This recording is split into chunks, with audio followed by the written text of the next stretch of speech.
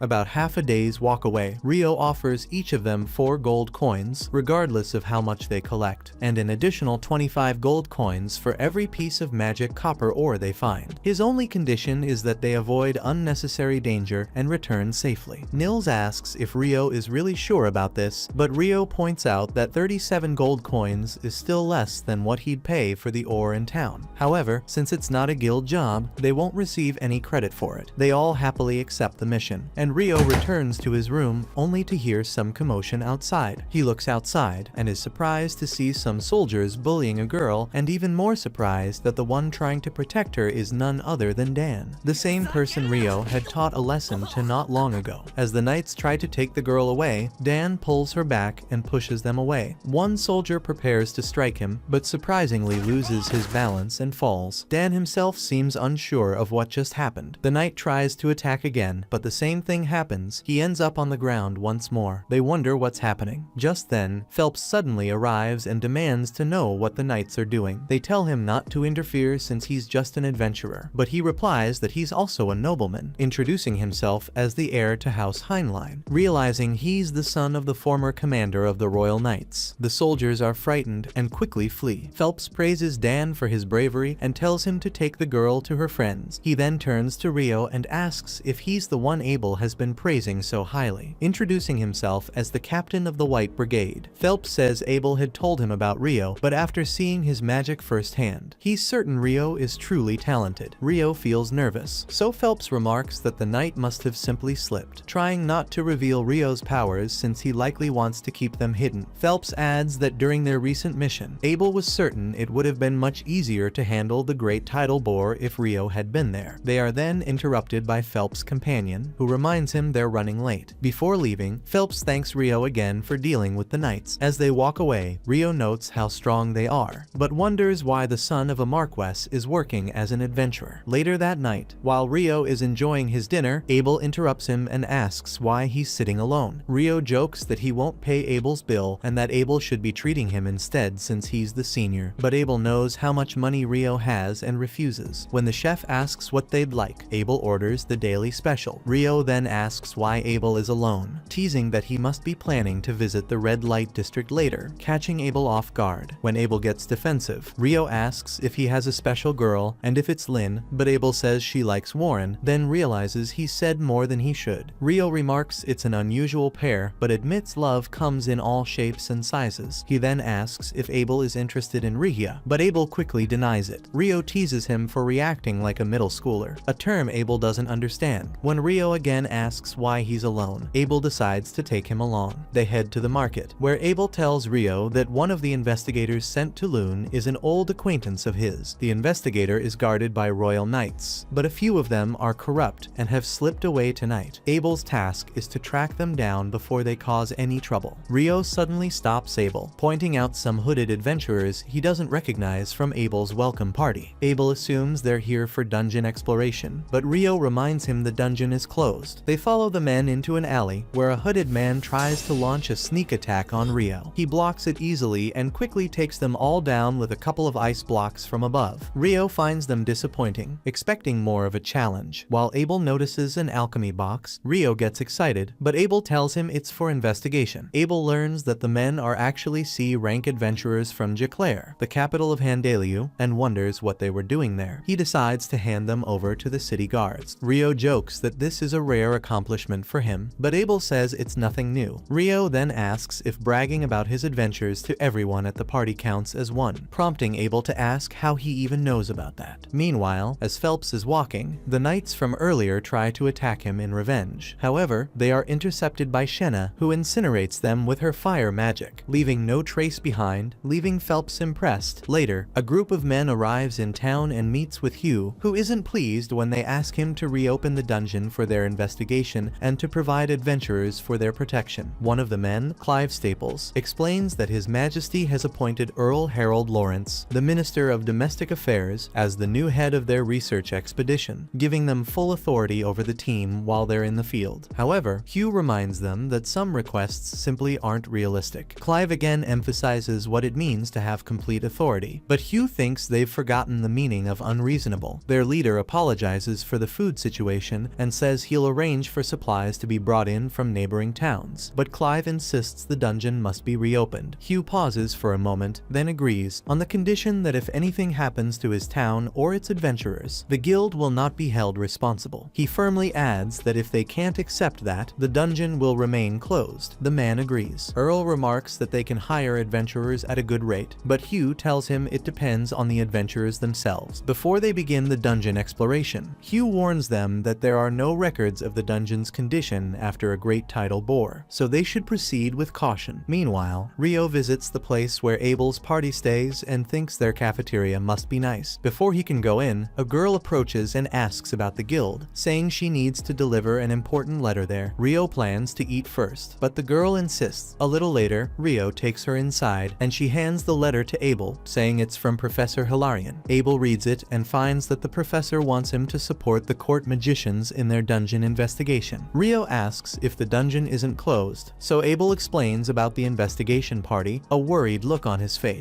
When Rio asks if something is bothering him, Abel tells him about an A-rank party that never returned, and it wasn't just any A-rank party. Their leader was said to be a superhuman on the verge of S-rank. This means they have no idea what happens inside the dungeon after a great tidal bore. Rio thinks the smart choice would be to stay safe, then excuses himself to have his meal. While the girl thanks him for guiding her, Rihia asks her name, and she introduces herself as Natalie Schwarzkopf. Lynn recognizes her family as the famous water magicians, but Natalie says she's not that impressive. Lynn then asks if Natalie has heard of a spell that can conjure an ice wall some distance from the caster, but Natalie hasn't heard of it either. Abel wonders why Lynn is so obsessed with Rio's abilities, but Lynn protests, saying any magician would be interested in learning a spell like that. Just then, Natalie interrupts to ask if magic like that actually exists, so they tell her that Rio is capable of doing it. On that note, Abel tells them that if they ever fought Rio, not even the four of them together could defeat him, so they might as well give up. Besides, Rio isn't the type to kill anyone. He also advises Natalie that if she ever needs help and they're not available, she can ask Rio, who can usually be found in the guild's room number 10 or in the library. The next morning, Abel meets the team of investigators, while Hilarion explains that this magic device is used to trace mana left in the environment. Anything it detects will be reported to the analysis team in the tent. Abel shows great interest. Hilarion asks if he's begun to like alchemy, but Abel says it's actually his friend who's interested in the subject. This surprises the old man, as he never imagined Abel to be the type who had friends. On the other hand, Rio's friends return with the ore he had requested, so he rewards them generously, making them really happy. Ito notes that the dungeon is surprisingly opened once again, but Rio adds that it's only for D rank and above adventurers. Meanwhile, Abel's team keeps moving deeper. After 3 days, they reach the 7th floor without encountering any monsters. Hilarion explains that the analysis team on the surface is reviewing their readings, but they haven't found anything unusual yet. Abel thinks they'll need to go deeper. Just then, he notices the researchers from the Royal Central University are in some hurry, so Rihir remarks that they're assuming the monsters from the Great Tidal came from below the 38th level. The next day, Hugh explains that E and F rank parties can't enter the dungeon, but they can take on alternate work by transporting food from other towns, which will require security. He adds that the White Brigade is already involved, but they could use more volunteers. Rio then asks about the color of the stones collected during the Great Tidal Bore, and Hugh tells him they were pale, which surprises him. Meanwhile, the exploration team discovers a strange door in the dungeon. One of the investigators mentions that it might be connected to another place. Clive is thrilled that his team was the first to find this gate, so he orders everyone to set up the equipment and begin examining it immediately. They quickly get everything in place, but as soon as the magic tool touches the dark gate, everyone vanishes from there. In the very next moment, they all find themselves surrounded by a dark abyss. Abel quickly calls out to his comrades, asking if they're alright, and they confirm. He then walks over to Harold and asks him what's going on. Harold replies, saying they've been relocated. At the same time, Clive and his team have been transported somewhere else in the dark abyss as well. Considering their situation, Clive immediately orders the other adventurers to quit standing around and start examining their surroundings at once. They need to stay very cautious because they never know what might appear. While the others are checking the area, one of the adventurers approaches Clive and asks him to explain what just happened. Clive answers that he can't say for sure, but it's most likely they were teleported to this strange place. That's why gathering information about their surroundings is so important right now. Clive believes the gate is most likely responsible for this. Their previous theory claimed that the monsters from the Great Tidal Bore came from below the 38th layer of the dungeon, but with the way things are unfolding now, now, that theory has clearly been proven wrong. He believes there's a strong chance that the gate itself was the true source of it all. However, as Clive thinks about it for a moment, he realizes this might actually turn out to be a good thing. Discovering the real root of the tidal bore would be an excellent finding, especially because it directly contradicts the current prevailing theory. Clive smirks as he realizes that if he can make any vital discoveries during this investigation, it might be enough to get him promoted to department head. Just then, one of the adventurers calls out to Clive, pointing behind him and saying he hears something coming from that direction.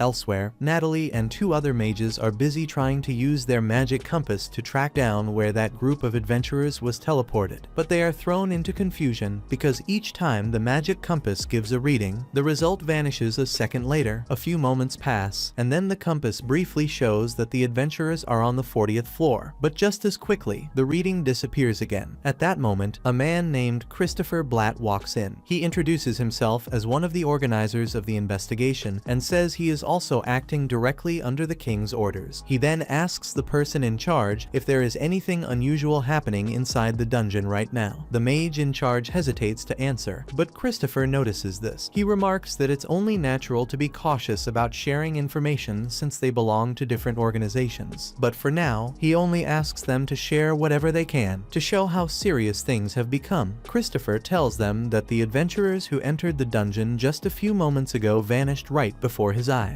Natalie and the other adventurers are shocked to hear this. Christopher continues explaining that he was just about to enter the dungeon with a group of local adventurers they had hired, but as soon as they crossed the dungeon's entrance, the adventurers suddenly disappeared. Natalie listens closely and replies that her magic compass readings also suggest multiple disappearances have been taking place. She explains that the last disappearance she detected happened on the 40th floor. Christopher is shocked by this because the deepest any adventurer has ever reached before was the 38th layer. Anything beyond the 30th layer is said to be a challenge even for B-ranked parties. Hearing this, the adventurer in charge speaks up. He says that one of Loon's B-ranked parties, the Crimson Sword, was escorting his team, and he strongly believes they would still be together even now. Natalie hears this and doesn't like the sound of it, but after a few moments she suddenly gets an idea and quickly runs off to put it into action. Meanwhile, the adventurer in charge mentions that he has already sent a messenger to the Adventurers Guild, so he hopes the guild master will come as soon as he hears the news. That same afternoon, Nina arrives at the guild and tells Hugh that something has gone terribly wrong in the dungeon. The entire investigation team suddenly vanished without a trace. She also explains that Christopher, the dean of the College of Magic, is asking for Hugh to come to the dungeon entrance right away. Hearing this, Hugh begins to sweat, wondering if this disappearance also includes Abel and his party. Without wasting another moment, he jumps up and declares he's heading out immediately. He instructs Nina to keep the rest of the staff on standby and grabs his coat while telling her to assemble their liaisons at the dungeon's entry point. However, he makes it clear that the adventurers in the guild must not know any details yet. Instead, he tells Nina to simply inform them that he will explain everything once he confirms the truth of the situation. Meanwhile, Rio is seen entering the town's massive library because he needs to check out some very important books, but after a short while, he becomes overwhelmed, realizing that the library is so enormous that he doesn't even know where to begin searching. He climbs the stairs with a sigh, muttering that he really wishes Syrah were here to help him. Today turns out to be his lucky day as Syrah is seen standing right by his side. Seeing her, Rio lights up with excitement and rushes over, explaining that he came to compare records of past eclipses and great tidal bores, but he's completely lost on where to look. Syrah tells him he's lucky because she knows exactly where those records are kept, so she leads the way. While guiding him, Syrah asks if he believes there could be a connection between eclipses and great tidal bores. Rio answers that he suspects there might be a partial link. Hearing this, Syrah nods and says he's right to think that way. She confirms his suspicion. She then explains that she has studied this subject before and discovered that every great tidal bore in history has been preceded by an eclipse. However, she points out that this time is different since it wasn't just any eclipse, It was a full one. That's what makes this case unusual. Curious, she turns to Rio and asks how he managed to come to the same conclusion. Rio stiffens at the question, realizing he can't possibly tell her the truth, that he was fighting an Akuma right in the middle of the eclipse. To avoid suspicion, he quickly changes the topic and asks Syrah what determines the brightness of a magic stone. Syrah immediately realizes he's just trying to dodge the question, but she still answers. She tells him that the longer a monster lives, the brighter and more vivid its magic stone becomes. Rio agrees, saying he learned that himself during a past journey with a friend. But what troubles him is that all the stones he collected from monsters during the tidal bore turned out to be pale and dull. If they had been brightly colored, it would have meant elder monsters from the lower dungeon levels were resurfacing. Hearing this, Syrah responds that pale stones suggest the monsters had only just recently spawned. Rio nods, but then points out how strange it is for an entire group of monsters to spawn so suddenly and all at once, completely out of nowhere. That said, if the monsters were created manually, Rio points out that it would have taken an enormous amount of mana. Syrah agrees, admitting there are still too many mysteries surrounding this case. However, she reveals that she already knew about the pale magic stones. Some old records about a past great tidal bore mentioned that the monsters back then also had pale stones. Rio is shocked to hear such records exist, but Syrah explains they're in poor condition, so even most librarians don't know about them. She asks if he wants to see them, and Rio immediately says yes. So Syrah leads him to where the records are kept. Meanwhile, the adventurers remain trapped in the abyss. Harold breaks the silence, saying the strange sensation they felt just now reminded him of teleportation magic he once experienced in a dungeon of the western provinces. He's certain they've been relocated, probably to another floor of the dungeon. To confirm, he asks one of the party mages if their instruments are working. The mage checks and nods, saying their device using wind magic is functioning perfectly. He believes the surface team should be able to send them information on their location. Hearing this, Lynn brightens with hope, saying once they know their position, the surface team will most likely send for help. But Harold isn't so confident. He says something feels off about the aura surrounding this place. Turning to Rihia, he asks if she's noticed it too. Rihia concentrates for a moment, then says the aura is almost identical to the one found in Sanctuary Square. Abel recognizes the reference immediately, realizing they're talking about a holy spell that only high-ranking priests can cast. Rihia explains further, it's considered the ultimate defensive magic, capable of blocking all physical and magical attacks. Hearing this, Abel concludes that they're trapped inside a massive barrier. Rihia agrees, pointing out that it must be enormous since they can't even sense where the boundaries are. Abel then turns to Lynn and asks her to use her probe technique to scan the surroundings. She does so and quickly report back. There are multiple human presences about 500 meters ahead, roughly 1,000 humans and 50 other life forms she's never encountered before. Harold assumes it must be Clive and his party, since they were probably dragged into this abyss the same way. With that, the group decides to head toward the human signatures. Meanwhile, Hugh finally arrives at the dungeon entrance where Christopher is waiting. Christopher informs him that the adventurers were likely teleported all the way down to the 40th floor. Hugh feels the weight of the situation instantly. Reaching that floor is impossible, even if they mobilized every adventurer in town. Christopher warns that the real problem isn't just their disappearance, it's the cause. If they don't know why it happened, there's no guarantee it won't happen again, and he refuses to put himself or his men in such danger. Hugh agrees, saying it would be reckless to endanger local adventurers under those circumstances. For now, all they can do is wait and hope for the best. Meanwhile, Clive and his team are ambushed as purple flames rain down from the above. Some adventurers manage to raise barriers and survive, while others are burned alive. As Clive stares at the approaching monsters, his eyes widen in horror. These are devils. He had only ever read about them in books, but their appearance matches the descriptions perfectly. The mages do their best to fight back, but they're clearly being overpowered by the devils. Not long after, Abel and the others arrive at the scene. Shocked by what they see, Rihia takes a closer look at the monsters and immediately recognizes them as devils. Devils are enemies of the gods and angels, immune to most magic, and far stronger than any human. Lynn's voice carries a hint of fear as she asks why devils would even be down here. Harold doesn't hesitate and orders the adventurers to prepare for battle. Meanwhile, Clive begins to accept his fate, since the devils keep advancing, and they have no real means to fight back. But just then, several magic arrows rain down on the devils at once. The adventurers from Harold's side launch long-range magic attacks against the devils, and to their surprise, it actually causes damage. Rihia is shocked by this discovery, since books claim that devils are immune to magic. It turns out those records were never confirmed. The adventurers keep holding their ground with their spells, but the overwhelming number of devils worries Harold. He fears the mages will run out of mana before they can defeat them all. Abel quickly decides they'll have to join the battle with close-range combat. As he scans the battlefield, he notices a much larger devil standing behind the rest. Abel realizes that one must be the boss devil, and that defeating it might be the key to ending this fight. Abel leads his party straight into the battlefield, and together they manage to cut through several waves of devils with ease. Harold watches them fight, and now he knows why the Crimson Sword Party has such a good reputation. But after a few minutes of battle, both Lynn and Rihir run out of mana, leaving them vulnerable. They ask Warren to cover them, but the situation worsens when they reveal they're also out of magic potions. Abel quickly surveys the battlefield and sees there are 6 devils left. He starts to question if they can really finish the fight without Lynn and Rihir's support. At that moment, Rihia urgently warns Abel that the devil with the mismatched eyes is actually a demon prince. She explains that they are the immature form of a demon lord, and only 4 can exist at once. Rihia adds that only a hero has ever been recorded defeating one, so Abel must be extremely cautious. Hearing this, Abel makes his decision. He steps forward and declares that he'll fight to defeat every devil except the demon prince, since there's still a chance something unexpected could break the barrier and help them escape. Looking back at Rihia with a smile, he tells her not to look so sad. Turning back to face the devils, Abel thinks to himself that this situation isn't nearly as terrifying as when the Griffon once had its eyes on them. With that, he charges ahead and defeats 2 devils using only his sword. That's when the demon prince himself steps forward, clearly signaling that he wants a one-on-one duel with Abel. Abel and the demon clash fiercely, but it doesn't take long for Abel to realize the enormous gap in strength. Deep down, he knows he doesn't stand a chance. The mages, pushing themselves to their limits, gather the last of their mana and launch it at the demon prince, but their spells have no effect at all, confirming that magic is completely useless against him. To make matters worse, the remaining devils continue bombarding them with purple fireballs, steadily breaking down their defenses. With their strength fading and no hope in sight, the adventurers start to accept the grim possibility that this may be the end for them. The demon prince charges at Abel, and as a last resort, Abel unleashes his secret sword technique, Zero Turn, aiming to slice off its head. But the demon moves aside at the last moment and knocks Abel hard to the ground. Using his sword to support himself, Abel struggles to stand. Having already accepted his fate, he simply apologizes to Rihia for being too weak. The demon prince prepares to finish him off, when suddenly, a drop of water falls from the ceiling, and Rio comes crashing down, even sticking the landing.